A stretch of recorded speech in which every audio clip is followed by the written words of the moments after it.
it's a requirement. It's like a true unlock. It's almost like Back to the Future. Like you have people working all the time, which is what you needed. In the traditional model before that, especially say for a US company, graveyard shift. I mean, that kind of stuff. Like that's very difficult to do. And now we see though teams in India and the Philippines, they can do that and they can accommodate that because there's kind of a whole culture that's built around that. And that's just so powerful.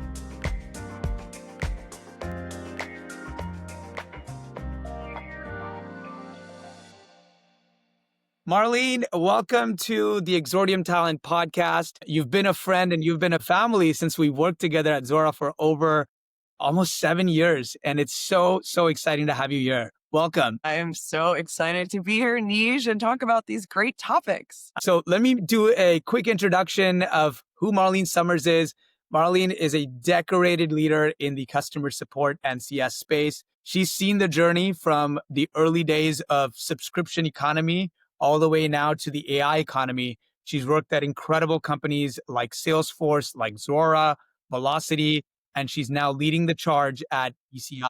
Marlene, I'd love for you to share a little bit more about your experience as a customer success and support leader. I am so excited. I love talking. So this is going to be really, really fun and sharing things that I've learned along the way. But short background on me, I started as a software engineer 25 years ago and then got into project and program management and then kind of found my way into a very small startup that I was with John Ross, also one of your former colleagues, called MarketBright, and then landed at Zora. And it's been an incredible journey along the way. I've learned so many things. And even the past 5 years, which we're going to kind of talk about probably most in depth of the changes that we've seen in the industry and with the not really addition of AI because it's been there in the past, but the hype around AI. Super excited to dive into those and just see what's going on and how it can help other leaders and how they can help me too as well. Listening to them. Well, let's jump in. Quick overview of the episode for everybody tuning in. We're going to talk about scaling support organizations. How do you actually build the foundation of a world-class support organization? What does that look like? We'll talk about things in terms of hiring the best talent, scaling that talent. We'll naturally talk about what the impact of global talent has done for support. And then, of course, the role of AI in the modern CX stack. So let's jump right in. Let's talk about the foundations of building this world-class support organization. Marlene, let's start with what do you think separates an average support organization from an exceptional one? I always like to think about people, which is why it's interesting now with our AI people that are helping us in that way. But fundamentally, there was this quote that I heard a couple years ago about like, what's the meaning of life and what is happiness? And then how you can bring that to your employees. So there's 3 things: something to do, something to love, and something to hope for. So if I take those 3 things and like break it down into streams for the teams, we really do in support and in success and in everything post sales want to give the employee something really good to do, good work. And so that does come into like what we can talk about with how AI can help that. In terms of something to love, I think that's where you have to think about the difference between having a job like a 9 to 5 and then having a career, which is something that I think is really important for people all around the world. You know, a job you can kind of check in and check out, and maybe you do that for 4 years. A career is something you can build upon in that way. And then kind of the ultimate part, the third pillar of something to really hope for, that's where it's like beyond the job, where you feel this is your calling in life. And in some ways too, you also can give back to your family, to the world, to the community. And I think that last one is one of the best things that I've seen, like working with global teams in countries all over the place. And for entry level kind of jobs, sometimes in support or in go to market, like in sales, these can be the best jobs that person has in their whole family has ever gotten. And it can be like a life changer in terms of the money and the stability and the impact that they can have for their family and their community and the next generations. So I really think about that also from my own perspective, because my father's a retired doctor. Like I grew up, I had privilege and access to education, but a lot of people that work for me didn't have that. And this is like truly an unlock. And that's like one of the main reasons I love technology in general.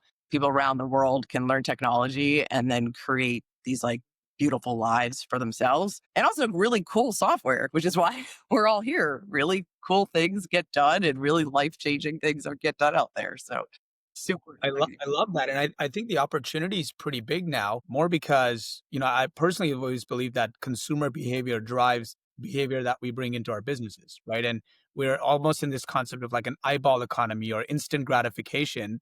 Uh, SaaS, as we know it, has enabled the ability for large businesses to shift from one piece of technology to the next, right? Cost of switching has gone down, and that has, I think, put incredible pressure on building foundational elements of a great customer success team. You want to have the right kind of outputs so your customers are ultimately happy. And because we have such little patience as consumers, we bring that same behavior back, right? So this element of driving a positive output in every interaction has become so much more meaningful, which is exactly I feel like the pressure that great customer success leaders and support leaders deal with today. So in that vein, you've built small teams and you've scaled very rapid teams. So what do you have to share in terms of the difference in building a 10-person team and somebody's now expanding and building a 200-person team? Definitely. I would go even smaller than 10, like five or two people to start with. Like that was my first management job. Here's two guys in that office. Can you manage them doing support tickets?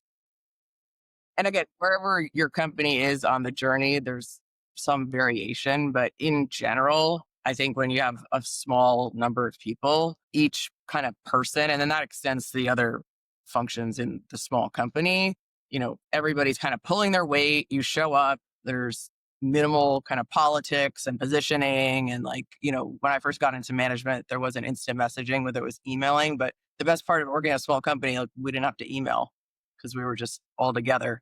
And Yeah. this, we didn't have to email. And then you just deal with that kind of stuff later. But you can think that everybody is like a little mini unicorn and they're all like high performers and they're all like that. And then you think you're going to keep hiring into the function and you'll get lots of unicorns. And that just doesn't happen. Right. So it's, the world and the company is not made up of tons and tons of unicorns. Now, I would say the higher performing teams get as many unicorns as possible. And they do try to emulate that and then create the culture that fosters that and grows those things too. But in general, if you think everyone's going to show up and just be able to do all the great things all the time, it doesn't happen as you start adding people. So you have to get much more diligent on what are people doing, how are they spending their time, measuring that and all that stuff, but also keeping it in a way that is fun and engaging. So you do cultivate the top talent and you go through people too in cycles. Like being at companies for long periods of time that I was too, you also see like people are people. They go through things, life. Like, right, we all just went through like COVID, but there's life comes up and down. And so working with people through that journey and getting them to the next place as an organization as you build is really important for them. That's a really interesting concept. So I think you're talking a lot about people development, people growth, and almost sort of like this great cross section of talent and job together. And I think that's a great segue to talking about global teams, right? So support is not an 8 to 5 job. Your customers around the world, they expect support. Even if they're in the US, it might be operating your technology at midnight and they might have an issue and they want a response versus letting them know that, hey, we'll chat with you at 5 in the morning EST. Right. So I think that is naturally given an opportunity to drive a global talent pool for customer support organizations. Obviously, regions like India, Philippines have also produced really great talent from a education perspective and an experience perspective. So I want you to share a little bit more around your experience in building global teams. And then generally, as companies are scaling their support organizations, it's becoming more and more expensive to hire resources in the US. So can you help sort of bridge the gaps based on your experience there? Yep, certainly.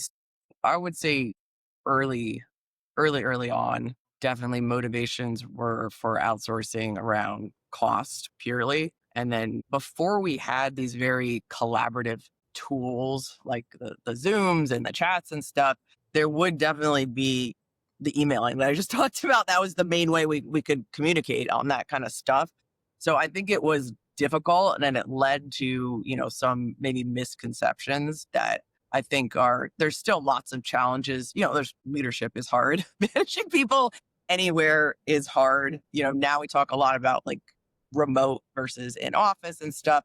But when you've been a leader of global teams, you've always had people that weren't in front of you all the time. So you do learn like, okay, like I don't need to stare at someone in an office necessarily to know what they're doing. But like I said, you do have to build the systems in place to see what people are doing, what can be expected of them. Because if you don't know that, then you're not going to be able to scale effectively as your business hopefully grows and be able to keep up with that and keep up with the customer's expectations in that way.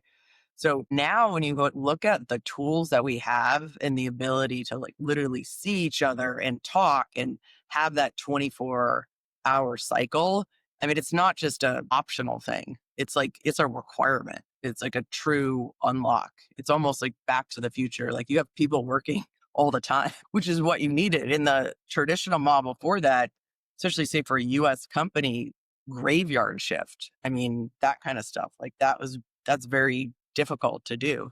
And now we see though teams in India and the Philippines, they can do that and they can accommodate that because there's kind of a whole culture that's built around that. And that's just so powerful and Yeah, to I mean, it's be interesting great. when you go to Bangalore or Manila, all the restaurants are open Right. at 3 a.m. and it's like a normal day. Exactly. Right. Like the only other place like that I feel in the US is New York City. Exactly. Like I struggle here in Menlo Park to get dinner after like 10:30. So no, I love that, right? And one of the things that you mentioned that really struck a chord is it's not just about cost savings. I think that's an understood scenario where, standard of living is different across the globe. But tell me about your personal experience in hiring this pool of talent that's global, that's offshore. How have you been pleasantly surprised? And what sort of insights do you have for other leaders that may not have tested that pool or maybe have had a singular negative experience? How can they overcome that? Yeah, I think my favorite um, early story from like early Zora days was my first trip to China, where we had a support team. I was two people, and then an engineering team. And at the time, we had cell phones. It was like 2010, but they weren't like, I don't know, they didn't work over there. I literally had, it wasn't even Google, like a Yahoo map, like a printed map that I took over there and you just land at the airport and like give it to the cab guy and like hope you get somewhere because no one's speaking English. There's no translating phones. There's no iPods that translate. I mean, so just completely in a whole other world. And that was the first time I'd ever been anywhere in Asia.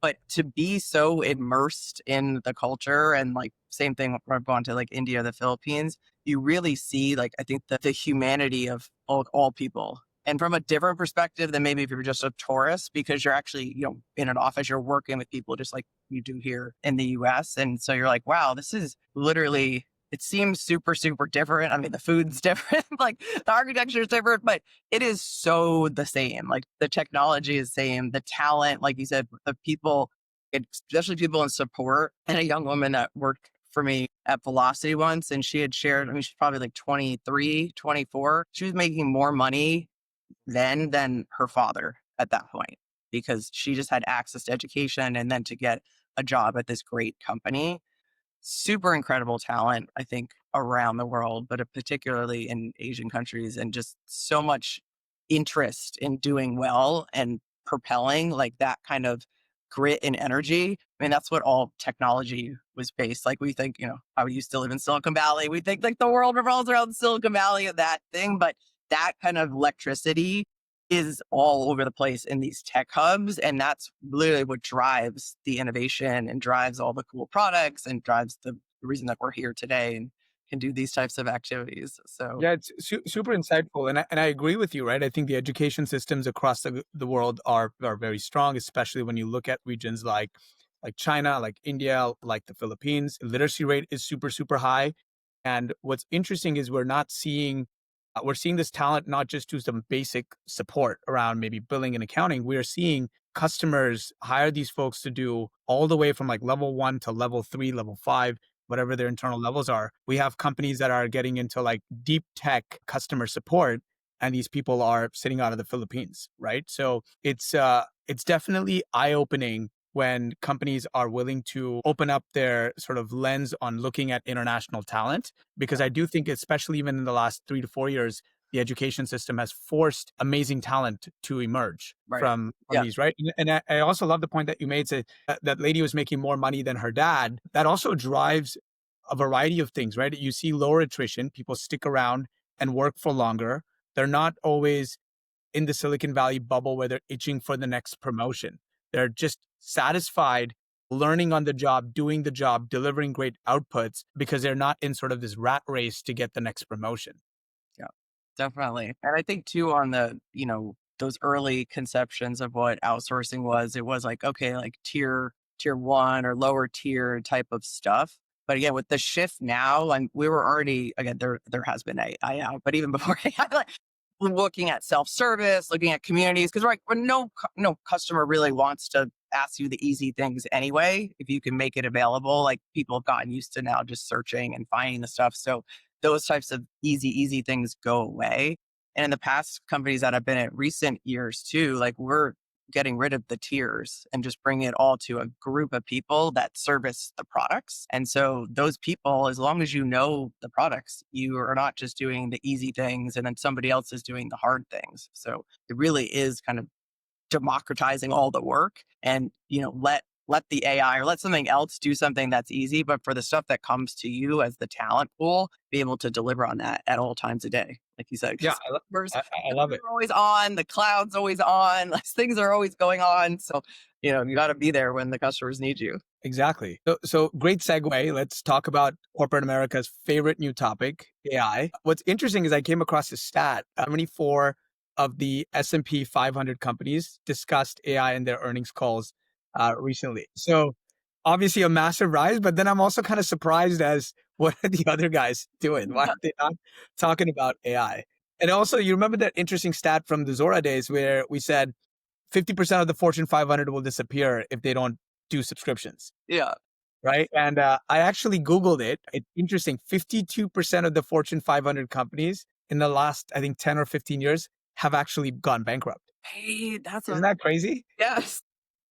So, what's interesting is AI is here to stay, but I think we all have a interesting perspective on it, and I'd love to start with knowing yours. Maybe start with: do you believe in this all AI approach, or do you think we are still going to need humans in the loop? Definitely going to still need humans. But I think the best part of what AI is right now, from like my perspective, is the potential, is the magic. It's like, and for us that, lived in the world before we saw generative AI and then lived after, I'll remember the first time I ever did it and you saw it and you're like, wow. Like the same way I have a memory of the first time I saw the internet in the 90s. Like my dad in his office brought up it was like a loading a picture of a leopard and it loaded really slow. Like that was my Yeah. first, I remember internet. And I remember the first time, having the BlackBerry or the Motorola flip and the first time seeing the iPhone and seeing like a browser page in an iPhone was just like mind blowing. You're like, whoa, that's so cool. So I think our generation will always appreciate the generative AI because it's just very, very life altering in that way. But it's still the potential is there for B2B software support. A lot of cool things that a lot of people are trying and a lot of failures. Now, I guess depending on how you look at failure, like leadership, we all love fail fast and failing. Like that's kind of thing is good, but obviously some failures are too expensive. So you're going to want to not fail too much on those Yeah. things, whether you're doing that kind of work. But the potential is there, but software is hard. It's like, and again, we have those companies have been working really hard to have self-service, have knowledge, have portals.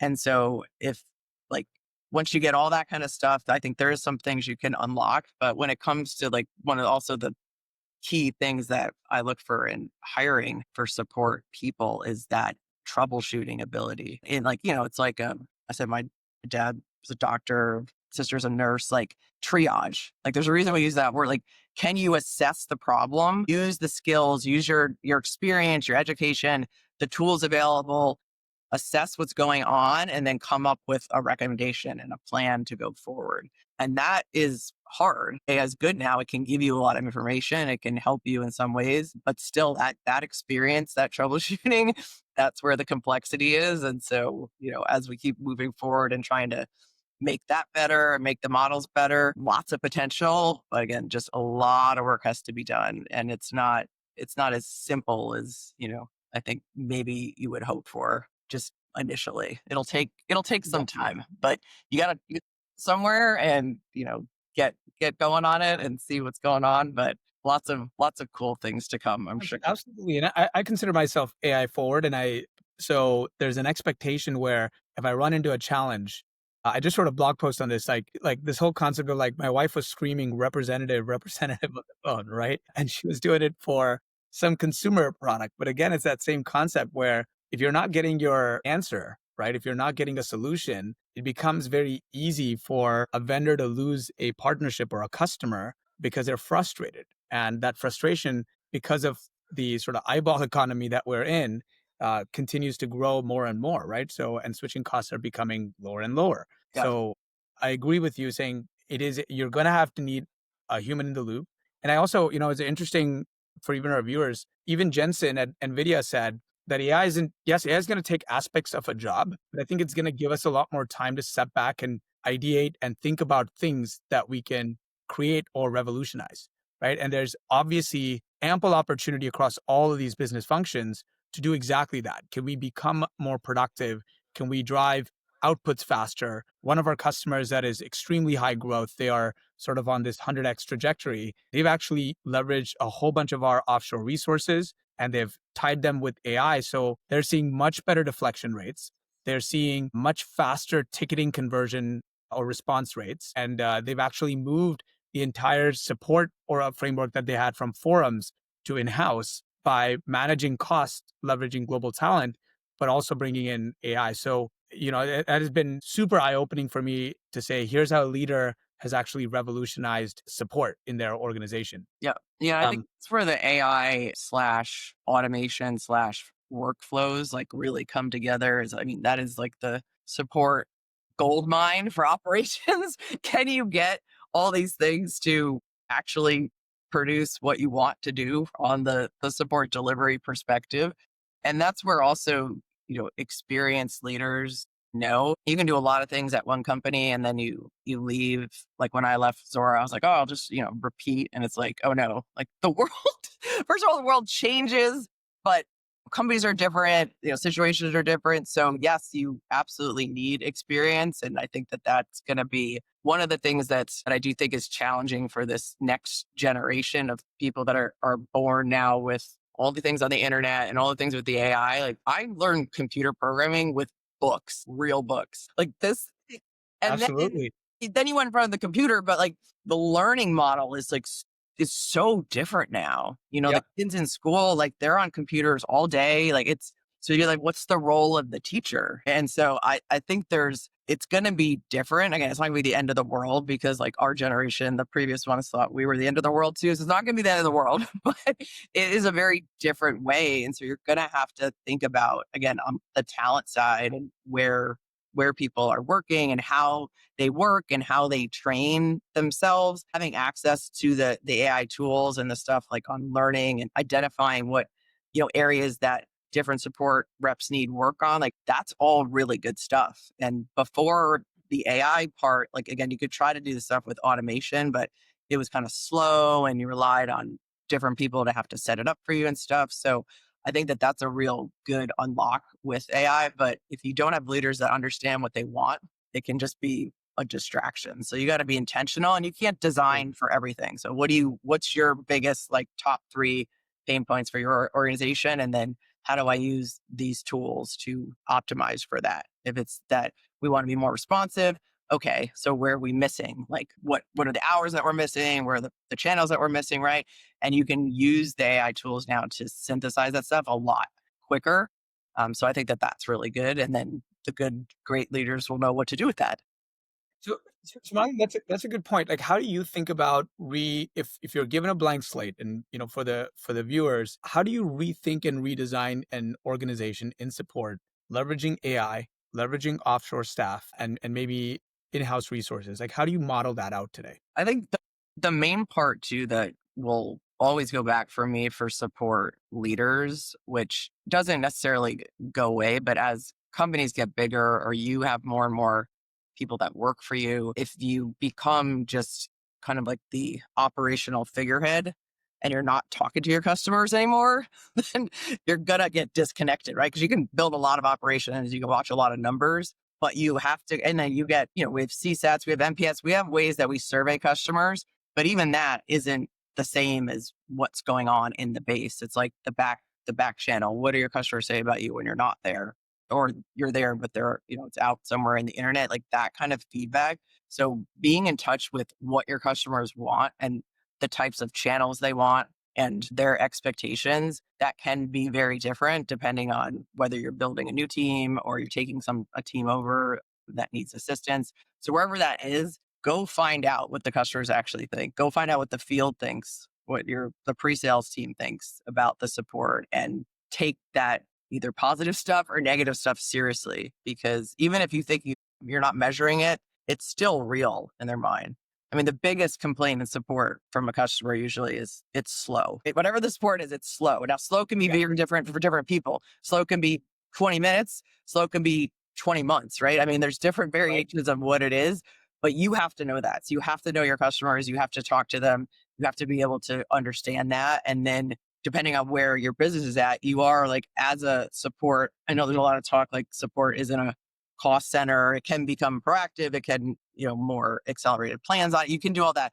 But the heart of it is going to be a cog. There's going to be a cost, right? You Absolutely. can build in your cost again to subscriptions and stuff, but you will have a budget. So there'll be a cost. And then it'll be like, okay, where can I get my cost served? Where am I going to be able to deliver the best promise to my customers? So I think still in general, the AI just accelerates it, but we want to be able to provide the best service for customers at the best price point, which is kind of just law of economics. You're going to want to do Yeah, that. exactly. And I think we're still in the early days of figuring out which ones are the best AI tools, Yeah. but I don't think we're early in identifying offshore talent, global resources, areas where there's been that experience. We've seen amazing companies come out of India as an example, and they've built massive support organizations, and now they're bringing that same energy and talent into the next round of companies that they're going and working for. So we very much believe that. We very much believe that customers are becoming more demanding. They don't want to pay as much. They expect the support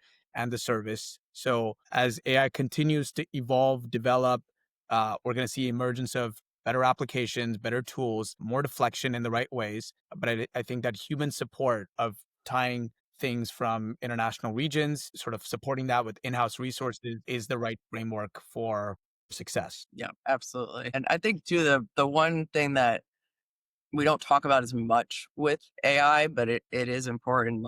It's internally when we communicate, if we're all just sending each other AI emails, I do feel like that is not the best path forward because like I don't need to read. I mean, we spend a lot of time with coworkers, right? We spend a Yeah, lot of time with teams. Like we want to feel like we know people. And if you're just sending me back AI things and everyone's just AIing each other, like the bots are just going to win out. So think now on the other hand, I think on the customer external part, it is really good, especially for global teams, because it can bring a consistent experience, which can be hard because like in any language, typically people that are more technical or into products aren't going to be like literary majors. So maybe right. they weren't the best at writing, myself included. So it is good that it helps to like, it can help with the tone. It can help deliver the not great news about something not happening right away, and it can help in that way. But internally, I think we could probably keep it a little more real than the direction it's going. Maybe it's going to just get too ridiculous where there's just everyone's just sending AI stuff, and you're like, "Oh, what's the meaning of life anymore?" But I Yeah, do think it's good for your brand that a customer knows they can have just like I'm a big Starbucks fan. I go to yeah, Starbucks in China. It tastes the same, right? So you can get that consistent experience no matter where your resources are around the world that use the AI tools and just keep it also in their voice, which is another cool part. That's more of a advanced stuff with AI than maybe the past that was just checking for grammar. Now you can do tone and right.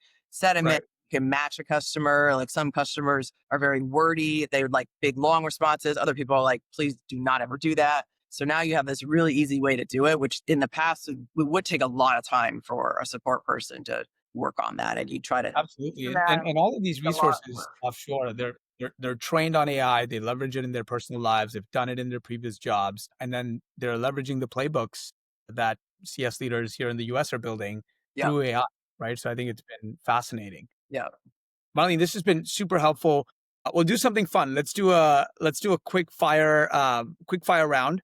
I'm That's going to ask you a question. First thing that comes to mind, spit it out. Okay. What's the best metric for support?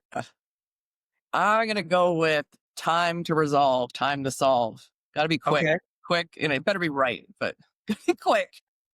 Yeah, I like it. I like it. Most underrated support skill. Empathy. Never Ah, have a customer complain that somebody was too nice, unless even if they say they're too nice and they didn't know the answer, they still appreciated them being too nice. yeah, I like it. I'm not sure if AI can today deliver the kind of empathy that we humans can.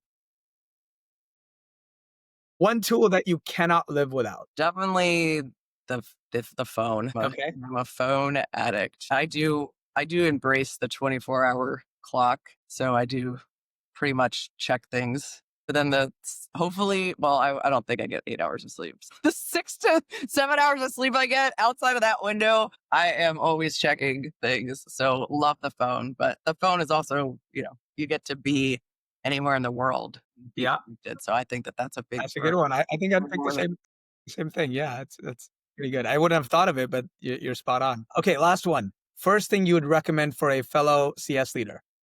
Exordiom. Amazing.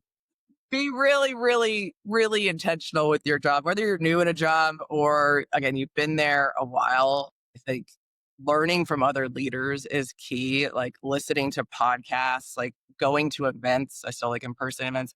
Like this is really a community of people trying to figure it out. And like when I started in management, even if you Google, I remember like our CEO at Zora saying, like, what are the good support metrics? And I'm like, I don't know. He's like, well, go ask. Like, it wasn't on the internet.